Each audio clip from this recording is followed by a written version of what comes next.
Histórico huracán Milton impacta a la Florida. ¿Es este sistema consecuencia del cambio climático? Lo buscamos discutir en esta edición. Además, atención electores de Massachusetts, porque en estas elecciones usted decidirá si se le incrementa el salario a los empleados que cobran hoy por hoy propinas. Hay voces a favor y hay voces en contra. Y el gobierno federal vuelve a tomar medidas con respecto al beneficio del parol. ¿Quiénes se ven directamente impactados con la última decisión? Conózcalo en esta edición que comienza ahora.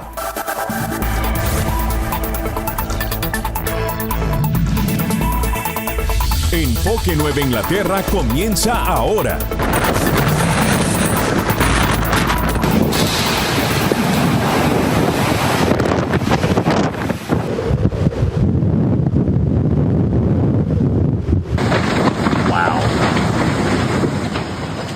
Ya es un hecho, el huracán Milton azotó la Florida central provocando muerte, pero también lo que vemos, daños a su paso como lo dictaba ese pronóstico. Todo, pues hay que decirlo, a poco más de una semana del paso de otro poderoso huracán. Hablamos de Helene. ¿Qué está ocurriendo en esta temporada y por qué vemos huracanes tan poderosos luego de pasado el llamado pico de supuesta mayor actividad? Bueno, lo discutimos en esta edición. ¿Qué tal? Muy buenas tardes y por supuesto gracias con nosotros. Como puede ver, nos acompaña nuestro meteorólogo Abimael Castro, porque Avi, son muchas las preguntas que tenemos. Así es, un placer siempre estar con ustedes y sobre todo hablar de lo que es la actividad ciclónica. Una de esas preguntas ciertamente se la hacen seguramente los que nos están viendo. Esto que ocurrió con Milton y que temprano en la temporada ocurrió con Ernesto, recordemos que madrugó a la temporada y Milton casi se retrasa. ¿Tiene directamente relación con el cambio climático? Pues ciertamente podemos relacionar al menos dos variables con lo que sería el cambio climático. Por ejemplo, la intensificación explosiva que tuvo este fenómeno en particular, y me refiero a Milton, y sobre todo que el mes de septiembre, donde típicamente en promedio es que vemos gran parte de la actividad, fue uno muy calmado, logró inyectar a las personas el pensar de que tal vez ese pronóstico de temporada activa era uno erróneo. Luego vino octubre con la sorpresa de que en realidad octubre se está comportando como lo que sería un septiembre. En la ciencia meteorológica, sé que tienen varias gráficas preparadas para entender quizás esto con mayor grado de precisión. Pero ¿qué tiene que ocurrir para ver un rápido fortalecimiento de un sistema en solo fracción de pocas horas? Lo más importante es la gasolina de los huracanes, que en este caso son las aguas cálidas, pero también hay otro fenómeno que se conoce como vientos cortantes, que más adelante vamos a estar discutiendo en nuestras gráficas tridimensionales, que juegan un papel muy importante. Básicamente son vientos que destruyen o que dificultan que los sistemas se organicen, y en algún momento dado Milton tuvo esas condiciones idóneas, pero luego aparecieron más cercano a Florida esas situaciones y por eso se debilitó un poco, aunque siguió siendo intenso. Y que son situaciones, ya tú lo dirás, ¿no?, que ocurren paralelamente a cualquier fenómeno que se desarrolla y que obviamente coinciden e inciden. Así es, y de hecho vamos rápidamente a nuestras gráficas tridimensionales para dar un repaso de qué exactamente estuvo ocurriendo con el huracán Milton. Sabemos entonces que tuvo vientos cortantes muy débiles, lo que implica que esos vientos que varían con la altura no estaban presentes, y tenemos que tener esas condiciones de vientos que varíen con la altura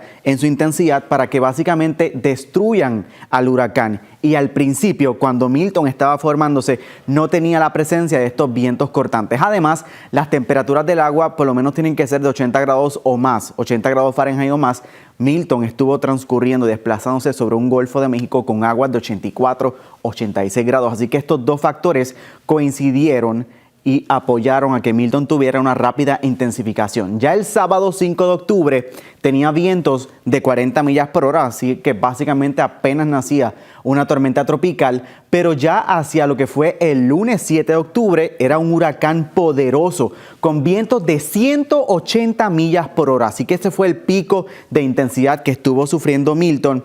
Por lo tanto, en menos de 48 horas, básicamente su intensidad se duplicó e incluso se hizo 4 veces más intenso, así que fue básicamente récord. Y una de las preocupaciones más grandes que teníamos con este sistema básicamente era la marejada ciclónica. Y para que usted entienda, tenemos el nivel básico del mar, o sea, la costa como cuando usted la visita, pero cuando tenemos la entrada de un sistema tropical como lo son los huracanes, hay una marejada que se produce debido a la fuerza del viento que viene acompañando este sistema tropical, y esto produce lo que se conoce como marejada ciclónica. Por ejemplo, cuando tenemos un nivel básico del mar, son como unos 3 pies aproximadamente, vemos cómo poco a poco va llegando a territorio, pero ya cuando hablamos de marejada ciclónica de 6 a 12 pies de altura, que precisamente fue el pronóstico a través de Tampa, es lo que ocurre con la peligrosidad de este sistema. Y por supuesto hay muchas variables que están en juego, pero sabemos que una de ellas era cuán directo entraba este fenómeno a lo que era la bahía de Tampa. Ahora voy a compartir con ustedes otras gráficas para que usted observe cuál es el contenido calórico que está ahora mismo, esta semana, en el océano y en el Golfo de México. Note esos colores básicamente rosados, son de más de 90 grados hacia el sur de Puerto Rico, también hacia el occidente del Caribe. Una situación que muchas veces nosotros tenemos que estar pendientes es que típicamente los huracanes enfrían un poco el agua. Con todo y eso, a pesar de que tuvimos a Helene, a pesar de que tuvimos a Milton ahora mismo en el Golfo, esas aguas siguen siendo por encima de 80 grados, lo que sabemos entonces que esa área sigue propensa a que cualquier otro sistema que se acerque se intensifique, pero sobre todo las áreas a observar durante las siguientes semanas sería entre Jamaica, Cuba, donde tenemos estos colores rosados, donde las aguas están en más de 90 grados. Y precisamente, ¿cuál es la perspectiva del trópico con respecto a las siguientes semanas? Vamos a repasarlo, y que quiero que sepan que tenemos entre un 20 a un 40% de probabilidad de que esta misma región entre la península de Yucatán, también hacia el sur de Cuba, experimente la formación de otro ciclón tropical, esto entre el 16 y el 22 de octubre, e incluso en la semana del 23 al 29 también podemos tener actividad ciclónica en esa región. Al momento, para nuestros países, Puerto Rico y República Dominicana, no se ve un escenario de desarrollo ciclónico, pero sí se ve un porcentaje de lluvias por encima del usual, lo que puede implicar entonces a inundaciones. En cuanto a lo que sería el listado de nombres para lo que resta de esta temporada, recuerde que en septiembre básicamente no habíamos llenado ni tan siquiera una columna. Ya entonces sabemos que Milton fue un nombre que se utilizó. Los siguientes nombres serían Nadine, luego Oscar, Patty y así sucesivamente. Y en caso de que se formen muchos sistemas y acabemos este listado de nombres, sabemos entonces que pasaríamos al alfabeto griego. Por lo tanto, es una situación que vamos a estar, por supuesto, monitoreando. En realidad, si les soy honesto, una de las primeras veces que vemos que esta actividad ciclónica se atrasa un poco. Así que básicamente todo esto es novel, estamos investigando, hay que hacer estudios para ver entonces cómo se va a seguir comportando el resto de la temporada. Tal vez pase noviembre 30, que es el fin oficial, y todavía tengamos fenómenos atmosféricos, así que hay que estar muy pendientes al comportamiento, porque recuerde que las aguas en este año estuvieron más cálidas que nunca, así que no teníamos un dato precedente que nos ayudara a entender qué era lo que iba a estar ocurriendo este año, y esto pues en parte está relacionado al calentamiento del agua, al calentamiento global. Por lo tanto hay que estar muy pendientes, José, a lo que sería esta situación con respecto a el comportamiento de la temporada ciclónica del 2024, que de por sí ya ha sido histórica. Por ejemplo, para que tengamos en perspectiva, solamente este año 5 huracanes han azotado algún punto del Golfo de México. Así que a pesar de que podemos decir que la actividad no ha sido tanta, claro, de la poca que ha ocurrido, por decirlo así, gran parte de los huracanes básicamente han estado entrando hacia el Golfo. Hemos visto, de hecho, que la mayor actividad ha sido en el Golfo, ya que tú lo mencionas, pero veíamos también en tu gráfica que el mayor calor en las aguas está en este momento en el Caribe. ¿Cómo se explica entonces que no habiendo necesariamente el mismo calor en el Golfo veamos más actividad que en el Atlántico? ¿Sabes qué está pasando este año también, que ha sido novel? Que las ondas tropicales que salen del África, que son los sistemas que llegan hacia el Caribe, están saliendo un poquito más al norte. O sea, en Arroyo Habichuela están saliendo un poquito más arriba. Así que los sistemas que se han formado en el Atlántico, que también hemos tenido nuestros huracanes como Kirk, Leslie, hace unas 2 semanas, se han quedado bien arriba y no han llegado al Caribe. Incluso esto ha traído repercusiones en el desierto de Sahara. Wow. Hemos tenido lluvia en este año debido al desplazamiento más al norte de las ondas tropicales. ¿Tú crees que si esto se vuelve tendencia y se siguen viendo formaciones de esta intensidad, de Ernesto, por ejemplo, temprano en la temporada, y de Milton ya prácticamente terminando la temporada, sea necesario por parte del Centro Nacional de Huracanes extender un poco los márgenes en los que rige la temporada? Sin duda alguna se ha vuelto popular estar teniendo entonces lo que sería este tipo de conversaciones. Obviamente habría que llegar a un consenso a través de los científicos, pero Vamos a ver qué ocurre entonces durante los siguientes años y qué nos depara con este calor. Vamos a ver. Bueno, mientras tanto, gracias como siempre, Avi, por estar con nosotros y brindarnos un grado de comprensión con mayor lujo de detalles.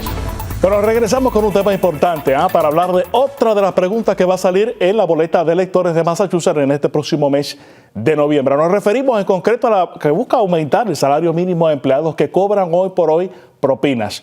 Como en todo, pues han surgido voces a favor y voces en contra, incluso hasta voces neutrales sobre este cambio. Esta tarde vamos a conversarlo con nuestro representante estatal, Frank Morán, a quien como siempre le damos las gracias y la bienvenida por acompañarnos. Representante, gracias por estar acá.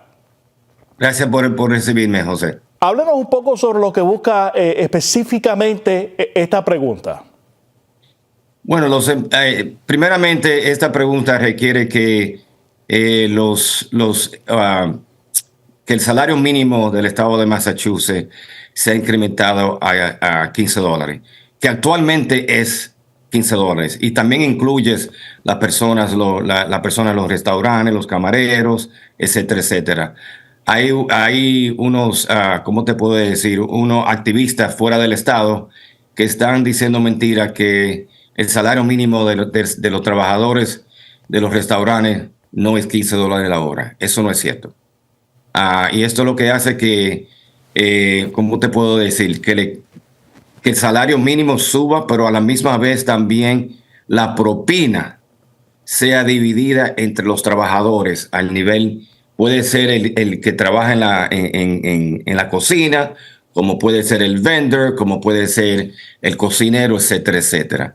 Esta pieza legislativa de verdad puede hacer un daño bastante al estado de Massachusetts, especialmente a los trabajadores, especialmente a los dueños de negocio y finalmente al consumidor. ¿Se hace algún estudio de impacto? Sabemos que quizás cuando se trata de proyectos que son iniciados por parte de la legislatura, hay comités que discuten, que traen a las partes afectadas y que se va haciendo un debate, ¿no? Y construyendo una pieza legislativa. Pero me decía fuera del aire que en este caso no, que en este caso ha surgido la misma de forma externa y que el Estado de alguna manera ha participado en un proceso que no ha incluido estudios de impacto económico. Eso preocupa ciertamente. Eso nos preocupa a nosotros. Poner una pieza legislativa en una boleta no es la manera correcta de legislar, ¿no? Pero cualquier grupo o personas pueden poner una pieza legislativa en una boleta para que los constituyentes puedan tomar un voto sin hacer los estudios. Eso es muy peligroso porque puede causar caos al final, a lo largo plazo, ¿no? En la Cámara de Representantes y en el Senado hemos debatido esta propuesta en los últimos 4 años, pero que es algo muy sensitivo, que puede afectar a los dueños de negocio, puede afectar a los trabajadores y finalmente afecta a los consumidores, porque pagarán el precio final. Hay restaurantes que dicen abiertamente que si gana el sí, al ejecutarse, al aplicarse y convertirse en ley esta pregunta o este estatuto, estarían ya obligados a cerrar sus puertas. Sus constituyentes, en el caso de usted que es representante, seguramente se le han acercado a algunos dueños de restaurantes preocupados. ¿Qué le dicen a usted? Absoluto, están muy preocupados porque esto puede afectarle bastante a ellos, porque al final del día van a tener que tal vez despedir personas, ¿no? Y a la misma vez también esto puede incrementar el precio del menú, que afectará al consumidor también, y también puede quedar que no puedan sobrevivir este cambio y cierren sus puertas. Y tú sabes algo, que en Washington, D.C. hace un año implementaron una propuesta como esta, y hace más de un 10% de los empleados que reciben propina fueron despedidos de sus empleos. No queremos que algo así suceda en el estado de Massachusetts. A eso quería ir, o sea, más allá de que gane el sí, a la hora de aplicarse, ¿no?, a la ley, de ustedes notar que está teniendo un impacto contraproducente para la economía, ¿habría algún tipo de movida de acción para traer estabilidad sobre este tema? Bueno, usualmente la legislatura respeta el voto popular. Si las personas votaron a favor de esta pieza legislativa, nosotros tenemos que respetar ese voto y dejar que corra la pieza legislativa. Nosotros podemos esperar 1 año o 2 a ver si algo catastrófico pasa, entonces tenemos que tomar acción. Según Pero usualmente nosotros respetamos el voto popular. las elecciones son en noviembre. Obviamente ese día o el día siguiente habrá un resultado con respecto a esa pregunta 5. Absolutamente. Si es un sí, ¿cuándo comenzaría a regir ese nuevo estatuto en el estado de Massachusetts? Bueno, usualmente esa pieza legislativa tomará por lo menos un año para ser vigente, para empezar el proceso. Nosotros también tenemos que revisarla bien para estar seguros de que la pieza legislativa no esté violando ni una ley constitucional o estatal. Pero si los votantes deciden que esta pieza legislativa les conviene a ellos, entonces nosotros como legisladores respetaremos esa acción del votante, ¿no? Pero tenemos que ser muy cautelosos con eso, ¿no? Porque de verdad esto puede afectar bastante al consumidor, a los empleados y a los dueños. Ninguno de los empleados, la mayoría de los empleados, de los dueños de restaurantes y los consumidores están en contra de esta propuesta. Claro. Lo que están abogando a favor de esta propuesta es un grupo que no vive en este estado y ellos están yendo estado a estado tratando de implementar esta ley. El tiempo apremia y en 20 segundos le quiero preguntar, ¿hay algún tipo de campaña que ya sea ustedes como legisladores o algún grupo esté llevándole a los electores para entender claramente el efecto que podría tener la respuesta de esta pregunta? Sí, hay un grupo ahora mismo allá afuera que están abogando en contra de esta propuesta. Yo ahora mismo estoy inclinando a favor de votar no en esta propuesta, porque de verdad no creo que esta propuesta sea buena para nuestra comunidad. Tenemos que estudiar esto mejor antes de poner una propuesta en una boleta. El representante Frank Morán, como siempre, un gusto tenerle en nuestras ediciones y hoy no es la excepción. Gracias por haber estado acá con nosotros. Gracias a ustedes. Cómo no. Amigos, regresamos para hablar de migración, porque el gobierno de Estados Unidos ha anunciado en días recientes que no va a prolongar el estatus legal temporal de decenas de miles de migrantes que ingresaron al país, esto específicamente bajo un programa de patrocinio o parol que fue implementado durante esta administración del presidente Joe Biden. ¿Quiénes entonces quedan impactados directamente por esta noticia y cómo se debe manejar legalmente este tipo de casos para quienes resulten afectados? Bueno, con nosotros para discutirlo esta tarde, la licenciada Naimé Salen, a quien por supuesto le damos las gracias por acompañarnos, licenciada. Gracias a ustedes por la invitación. Vamos a empezar por lo básico, ¿no? ¿Quiénes específicamente se ven impactados tras este anuncio y desde cuándo? Pues mira, las personas que más se van a ver impactadas son las que están aquí ya dentro de los Estados Unidos con este parol, porque ya no va a haber una renovación del mismo. Así que son muchísimas las personas que quedan en la incertidumbre, en la expectativa de qué va a pasar con ellos. ¿El gobierno se encarga de notificarle a los afectados que precisamente les aplica este nuevo estatuto o ellos tienen que hacer algún proceso con sus abogados para de alguna forma lidiar con la situación?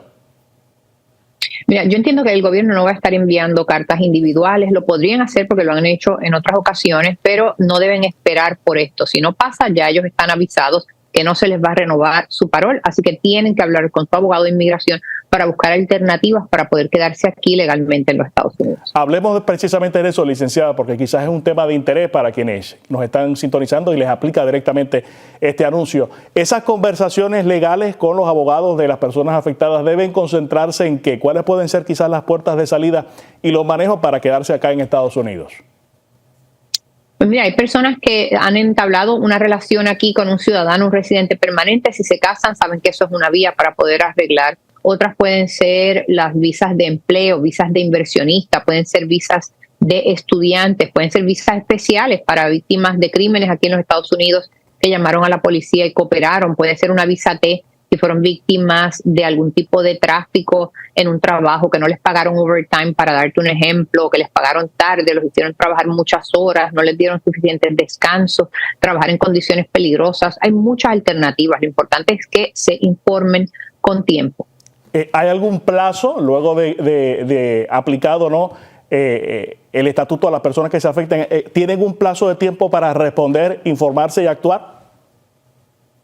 Las personas, al día que se les acaba su parol, ellos empiezan a acumular presencia ilegal y esto le limita las alternativas que tienen para quedarse aquí. Por ejemplo, ya no calificarían si están fuera de estatus para visas de negocios o de inversionistas. Todavía podrían ser pedidos por un familiar, un cónyuge, etcétera, o también se podrían beneficiar de las visas especiales. Así que por eso es que les recomiendo que busquen ayuda con tiempo. Importante ese dato, ¿no? Que hay que reaccionar a tiempo. Licenciada, ¿el gobierno justifica el haber tomado esta acción de alguna forma? Dicen ellos, para controlar el flujo migratorio. ¿Son capaces estas medidas de controlar ciertamente y frenar el flujo migratorio?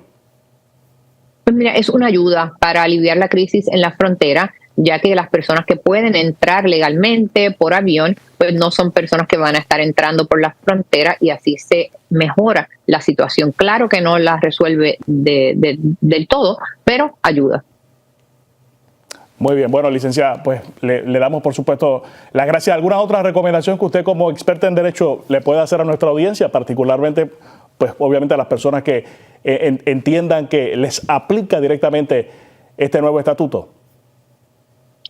La recomendación es que busquen inmediatamente ayuda con un abogado de inmigración experto en las leyes para que busquen ya sea asilo o cualquiera de las otras alternativas que ya les mencioné anteriormente. Y que se encarguen obviamente de que sean abogados reales, porque dentro de todo este tipo de anuncios también surge desagradablemente, ¿no? Y desgraciadamente personas que se aprovechan de la vulnerabilidad de estos migrantes para pues cometer fechorías y aprovecharse de ellos. Así que quedan en ese sentido advertidos. Licenciada, muchísimas gracias por habernos acompañado. Gracias a ustedes. Amigos, queremos dedicar estos segundos finales de esta edición a los estragos del huracán Milton. Sabemos que la Florida en estos momentos es mucha la necesidad en más de una comunidad. Y conscientes de eso, como pueden ver aquí en Telemundo, pues hemos hecho una alianza con la Cruz Roja Americana. Así que si usted desea aportar su manita de ayuda, lo puede hacer fácilmente a través de este número, que es el 1-800-596-6567. Recuerde que hoy puede ser otro quien necesite, pero mañana podemos ser cualquiera de nosotros y la solidaridad se debe siempre imponer. Si no pudo sintonizar el programa desde un inicio y quiere retomar el diálogo, lo puede hacer fácilmente a través de las plataformas de Roku y de Apple TV, que son espacios siempre disponibles a toda hora del día. Será hasta el próximo domingo, con el favor de Dios. Próximo Noticiero Nacional. Tengan todos muy buenas tardes.